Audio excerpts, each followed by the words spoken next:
Single ka at breadwinner? Paano kung biglang nagkasakit ka o nawala? Paano na ang pamilya mo? Sino ang sasalo sa bigat ng gastusin? Hospital bills? Pang-araw-araw na pagkain, bayarin sa bahay? May health insurance ka na ba? Paano naman ang critical illness? Ang retirement fund mo, okay na ba?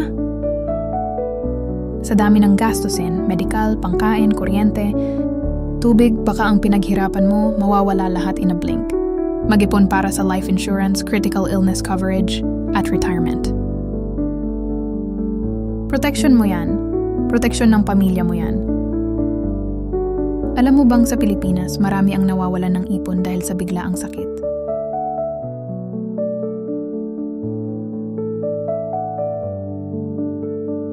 % ng mga Pilipino ang walang sapat na coverage para sa major medical expenses. Huwag nang hintayin pang mangyari ito sa'yo. Mag-book na ng libreng financial consultation sa FWD Philippines. Magtanong sa amin ngayon para malaman kung paano ka matutulungan. Ang tamang plano ngayon ay seguridad para bukas. Protektahan ang iyong kinabukasan. Protektahan ang iyong pamilya. The financial advisors of FWD met triumph. Mount Ryan Warriors. We are number one!